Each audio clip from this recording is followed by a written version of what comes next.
নমস্কার বন্ধুরা, ঋতুপর্ণার ঘরকন্যার একটি মিনি ব্লগে সবাইকে স্বাগত জানাই।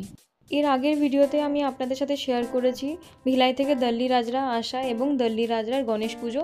আর আজকের ভিডিওতে আমি আপনাদের দেখাবো দল্লি রাজরার কিছু সাইড সিন আছে যেগুলো আপনাদের সাথে শেয়ার করব। এই যে চলে এলাম আমরা রাজরার প্রথম আকর্ষণ কেন্দ্রে। সিঁড়ি দিয়ে উঠতেই ভিউটা দেখুন কতটা সুন্দর। এখান থেকে দল্লি রাজরা শহরটা পুরোপুরি দেখা যায়। চারিদিকটা সবুজে সবুজে মোড়া। এখানে সবুজ দেখে দেখে চোখের সাথে মনও ভালো হয়ে যায়। সমতল ভূমি থেকে সিঁড়ি দিয়ে উঠতে একটি বিশাল বড় স্ট্যাচু আছে, যেখানে মহাভারতের একটি বিষয় বর্ণনা করা হয়েছে। উপর থেকে আপনাদের সিনটা দেখাচ্ছি, দেখুন পুরো শহরটা দেখা যাচ্ছে। ওই হলো মাইন্স এরিয়া। রথটা দেখুন কি সুন্দর দেখতে, খুব সুন্দর দেখতে। এখান থেকে পুরো রাজরাটা দেখা যায়।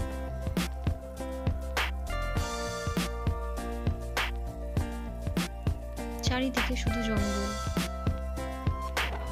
এরপর এলাম রাম মন্দিরে। এই মন্দিরে ঢুকতেই বাঁদিকে একটা বড় শিব মন্দির আছে। এই হলো রাম মন্দিরের ভেতরের জায়গাটা। এই মন্দিরের একজন সেবিকা আমাকে ডেকে তিলকও পরিয়ে দিলেন। তারপর এলাম আমরা রাজরার বজরংবলী মন্দিরে। এই হলো বজরংবলী। এবার এলাম আমরা রাজরার দুর্গা মন্দিরে। এখানে নবরাত্রি অনেক বড়ভাবে পালন করা হয়। এখানে সবার পালি অনুযায়ী 9 দিন ধরে কন্টিনিউ দিয়া জ্বলতে থাকে। এই মন্দিরে শিব দুর্গার সাথে সাথে অনেকগুলো দেবদেবী পূজিত হয়।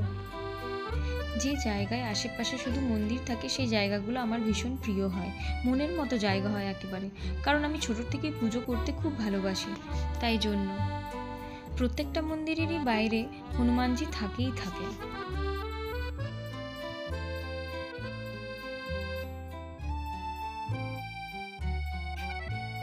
এই হলো রাজরার কালীবাড়ি। সিঁড়ি বেয়ে উপরে উঠে চলে এলাম। এখানে প্রত্যেকটা মন্দিরই সমতল ভূমি থেকে বেশ উপরে। মায়ের মন্দিরে ঢুকতে এক পাশে সাই বাবা এবং আরেক পাশে স্বামী বিবেকানন্দ স্ট্যাচু করা আছে এবং ভেতরে মা কালী। মা কালী থাকবেন আর বাবা শিব থাকবেন না তা তো হয় না। এবার এলাম আমরা লক্ষ্মীনারায়ণ মন্দিরে। ঢুকতেই বাবা শিবের মন্দির আছে, আর ভেতরটা তো আপনারা দেখতেই পাচ্ছেন। এখানে নবগ্রহ আছেন। এই হলো হনুমানজির মন্দির। আর এখানে শুভ্র বস্ত্রে লক্ষ্মী এবং নারায়ণ। এখানে মা সিংহবাহিনী আছেন। মন্দির ঘুরে আমরা এলাম খাদি মহোৎসবে। এখানে বাচ্চাদের খেলার জায়গার সাথে সাথে অনেক রকম জিনিসও পাওয়া যায়। একটা ছোট্ট মেলার মতো হয়।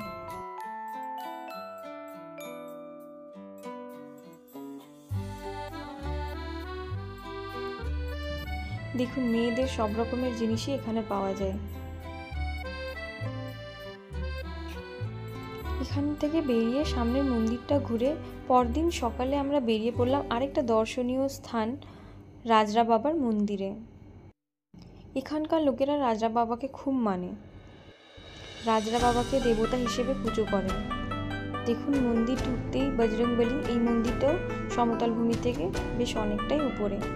মন্দিরে ঢুকতে এক পাশে আছেন বড় ঠাকুর অর্থাৎ শনি মন্দির এবং অন্য পাশে কাল ভৈরব। এটা হলো বাবা বিশ্বকর্মার মন্দির। আর এখানে নন্দীজি বসে আছেন, এখানে মহাদেব আছে এবং আরেকটা পাশে আছেন হনুমানজি। তবে দেখেই বোঝা যায় এই মন্দিরগুলো অনেক পুরনো। ঈশ্বরের সান্নিধ্যে এলে মন খুব শান্ত হয়ে যায় এবং ভীষণভাবে পজিটিভ ভাইবস কাজ করে। মন্দির হলো আমার মন ভালো করার জায়গা।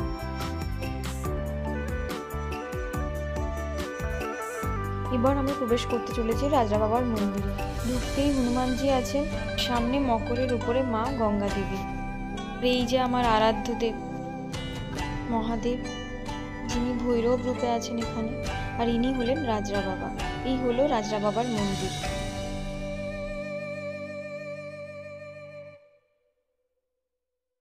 এবার আমরা সিঁড়ি বেয়ে নিচে চলে যাচ্ছি পাতাল ভৈরবীর কাছে। এই মা খুব জাগ্রত, যতবারই আসি গা খুব শিরশির করে, অদ্ভুত অনুভূতি হয় একটা।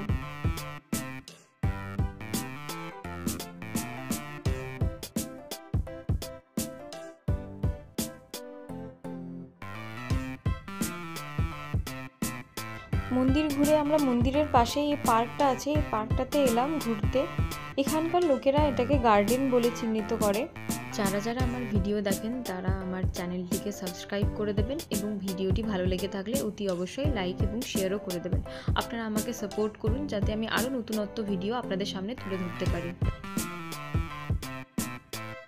এই পার্কটাতে একটু ঘুরে তারপর রেস্ট করে সেদিন তার পরদিন বেরিয়ে পড়লাম আবার গণেশ ঠাকুর দেখতে। ঘুম থেকে উঠে একদম সকাল সকাল স্নান টান সেরে বেরিয়ে পড়েছিলাম ঠাকুর দেখতে। এখানে অনেক গণেশ ঠাকুর হয়, শেষ করতে পারছিলাম না।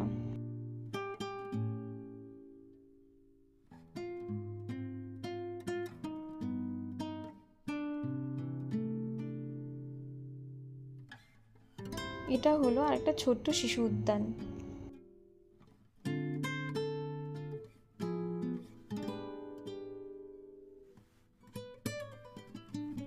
এই হলো রাজরার মাছ বাজার, আর এটা হলো সবজি বাজার। আজকের ভিডিওটি আমি এখানেই শেষ করছি। আপনারা সবাই সুস্থ থাকবেন, ভালো থাকবেন, আমাকে সাপোর্ট করবেন। আরেকটি নতুন ভিডিও নিয়ে আসবো খুব জলদি। আপনারা কমেন্টে লিখতে ভুলবেন না রাজরা শহরটি আপনাদের কেমন লেগেছে। আপনাদের ভিডিওটি ভালো লেগে থাকলে লাইক, শেয়ার, সাবস্ক্রাইব করে দেবেন। ধন্যবাদ।